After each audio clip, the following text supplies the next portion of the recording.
What's going on, you guys? It's your Huggable Hipster here, and welcome back to another review. Another game, as you all know, have come and gone, and we now have another review to back up the goods. It's one of the things I love about reviewing games is that each time I review a game for you guys, it's just another milestone, if you will, in the channel. And I think that it's really awesome that I get to share my love of reviewing games with you guys and getting to show you guys just the psychology, the meaning, the essence, the philosophy behind a game. So let's dive into the next game review, where it is Neverending Nightmares 2. Let's hop on it. Or I should probably say let's get this gluten-free bread and hop on it. Just want to get one thing straight. I am terrible at memorizing a lot of things, especially when it comes to scripts. So if you guys see me look down from time to time, I am looking at the article that I wrote, just so I want to make things clear.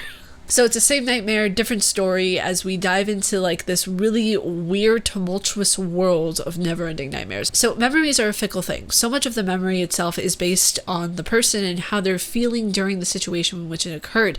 Memories are more difficult to swallow because the brain hides from the conscious mind certain things in an effort to protect it from things that it doesn't want it to be hurt by. These memories, however, if damaging enough, they can become persistent and rear their ugly heads, and that doesn't really prove well for the person because it shows you kind of the madness in which these memories lay dormant with. And by that I mean like they're kind of like waiting and hiding for like the perfect opportunity to strike mentally. And that's the thing, like you will have survivors of certain things kind of wake up mentally, if you will, and they will remember everything in full detail 20-30 years later, whereas in the instance that their brain is like, no, you need to be protected from this, so I'm going to shield you from this as best as I can for the duration of time that I can. The brain is a very powerful thing, you know. It really is the protector. It really is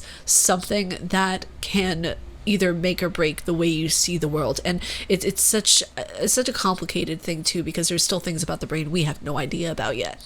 So in Neverending Nightmares, we dive into depression, obsessive compulsive disorder, and dream theories especially. I mean, I'm such a fan of dream theories. I actually studied dream theory in college as not a class, but just on my own time as something fun that I did on the side, and I would like analyze my friends' dreams. The person who designed this game took inspiration from their own life. They took inspiration from their OCD and their depression in order to make this game, which I think is like a fantastic outlet in order to make a creation out of something that you suffer with. You know, I feel like that's the finest form of art. It sucks that the person has to go through it, but you can create amazing art from it.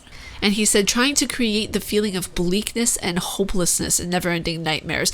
And I honestly believe that he truly captured that feeling of kind of like that bleak, hopeless nature in which you're just going around and around in a, like kind of this never-ending loop, hence the name Neverending Nightmares. Now, having three separate endings, you kind of see our protagonist, aka Thomas Smith's experience throughout all three separate chapters or nightmares that he goes through. And the nightmares are as follow, or the chapters are as follow, if you will: Wayward Dreamer, Destroyed Dreams, and The Final Descent. The Final Descent was actually the first ending that I got. I got Wayward Dreamer second and Destroyed Dreams third. So yeah, it's really interesting actually to see how complex a lot of these are. So let's dive into the meat of it. In Wayward Dreamer, after you wake up from a bad dream, you are basically like the child version of Thomas, which is very, very telling of the game. Like, he's trying to encapsulate his child-esque self. He goes over to his sister Gabby's room and he kisses her on the forehead goodnight, and that's one of the endings you can get.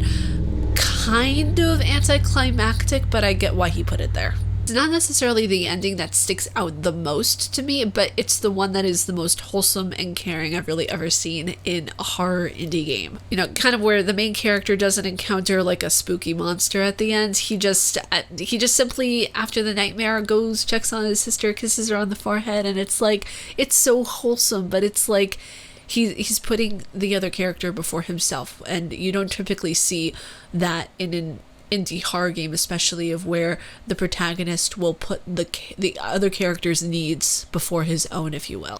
Like I said, anticlimactic, but I feel as if it's kind of a reprieve, if you will, from the mental insanity that our character had to go through.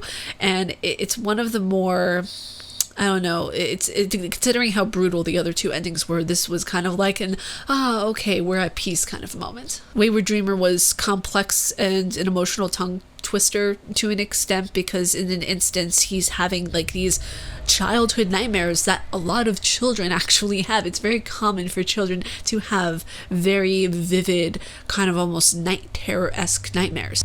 You know, children will have different kinds of nightmares, including toys coming to life and reoccurring nightmares, which can happen once a child has experienced, unfortunately, a traumatic event.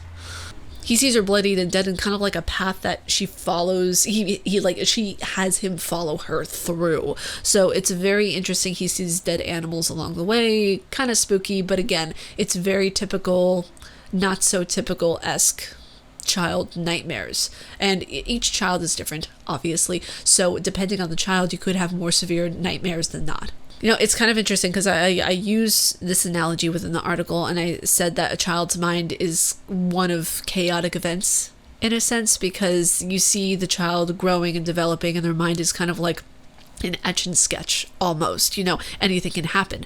But when a child is shaken, jarred, aka that traumatic event happens, that's when things get a little stir crazy, because you don't know the event. Like, you don't know what repercussions that event could have caused the child through their dreams, through waking life. It's really unpredictable. So let's dive into the second ending. Ending 2, Destroyed Dreams. Oh, geez. This one is so, like, the title of it is kind of melodramatic and emo, if you will, but it perfectly describes the segment or chapter of this dream, or ending, I should say, is part of the many childhood complexities, because it was, as we could tell from the previous nightmare that he had, there was so much within it. You know, if you play the game, which I highly recommend, I'll put the link to it down in the description below so you guys can download it. Not sponsored at all, but I just really would highly suggest it. It's a very diverse game.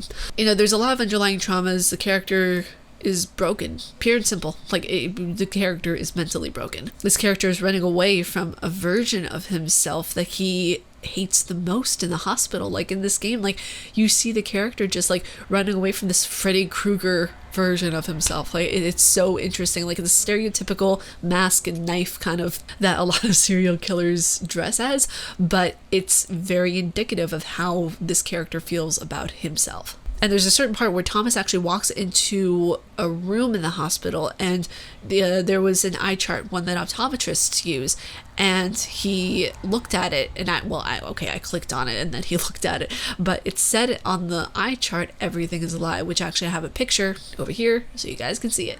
And it's very telling of the character too, because he's running away from the he that he hates, or the lie, in essence, that he created in order to cope with something in his waking life. He wakes up in a hospital bed with his wife or sister next to him. I'm not sure which character it was. I presume it is his wife, who looks a lot like his sister. So sister wife. I don't want to get too I don't want to assume too much. I mean, you know, I don't want to judge a family before I get to know him, okay? He's a bloodied mess. His arms are in bandages, and he, that's basically from, like, ripping out his own veins, which, I mean, that was the artwork of this game is absolutely fantastic. My theory to go along with that is he's taking on the burden. He's taking on the pain that we know one else has to deal with it to an extent. So he's very much, taking everything inward.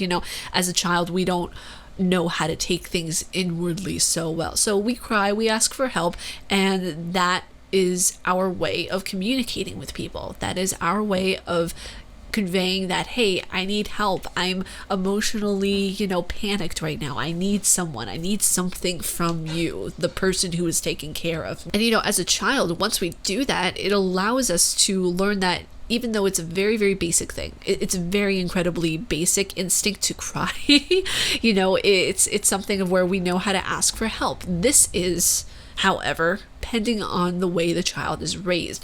A child's upbringing may have been that they were told not to cry, or if they were a guy. In Thomas's instance, he might have been told, oh, just man up, men don't cry, some of those stereotypes. So let's go into the final ending, the final descent, which I don't know why, but it reminds me of the final countdown. I don't know why that song just popped into my head, but it did. So in this chapter, Thomas wakes at his desk to find that, oh, his wife, she went away. She left. She was like, I can't take this anymore. I can't handle it. I don't want to be near you. Okay, well, she didn't say that, but you know, that's the vibe that I got from her letter. It was basically leaving him because the loss and tragic, you know, the tragicness of losing his daughter impacted him so much. The daughter was murdered, and it kind of made me think, like, have this kind of like, oh, epiphany moments that at the very beginning of the game we see a character that kind of like he suits the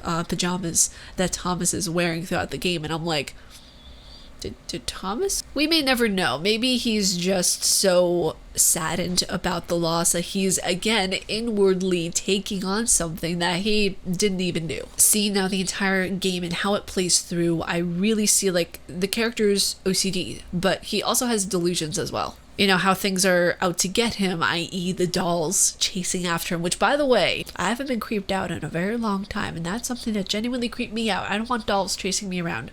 I don't. He also has delusions show up in the form of his daughter chasing him throughout the hallways. You know, it's very indicative of how his mind is at the time. And he also has this big monster that chases him. You have to hide in different closets. Reminded me of Outlast all over again. And then also you have imagery of him grinding up his own hand, which again could be a reference back to the very beginning of the game whenever he stabs his daughter, or the imagery of him stabbing his daughter, of where he could possibly be grinding up his hand because he doesn't want to face the reality that he might have killed her. So he's grinding up the evidence. Basically, you know, grinding up his own hand in disgust for the crime he committed if he did kill his own daughter. I mean, you know, the beautiful thing about games is that it leaves us with the creative room for imagination. So let's put our final thoughts out there. Okay, you guys, honestly, I would love your guys' opinion in the comments below because I absolutely love this game. Again, I would highly recommend it. This game was unique. A very, very unique experience. The artwork was so well done, so different from all the indie games I've ever really played, and seeing how the developer implemented his own experiences of OCD, depression. I don't want to make the estimation because I'm not his psychologist or a licensed psychologist at all. Again, I only have a degree in it, but I would assume that he has some form of delusions as well if this was also put into the game. I honestly, that would be my assumption. I don't want to estimate because I don't know the person, so it would be unfair of me to estimate, which I'm estimating based on the character in the game, not of the actual person, even though the actual person put his own life experiences into the game, if that all makes sense, you know. This universe of the game was something very interesting and almost like Picasso. It was so abstract and so fun to go through. I mean, you know, I probably wouldn't say fun. Fun wouldn't be the right word for a lot of people, but horror games are fun for me. You know, he goes from the nightmares of a child to a traumatized adult who really can't seem to piece a lot of things together in regards to their own reality. And even his nightmares, honestly, like sometimes the nightmares would be kind of like flickers all over the place. It's very, very fascinating, but it seemed to be reoccurring dreams. There's always the same elements. It's kind of interesting because it's kind of like he's going down a rabbit hole, you know, sinking further and further into the minds of chaos with only the flicker of a candle to keep his sanity intact. But you guys, I hope you all enjoyed this review. The next review that we're going to be going into next Wednesday is Code Veronica X, a Resident Evil game that I'm currently playing right now, and I absolutely love it.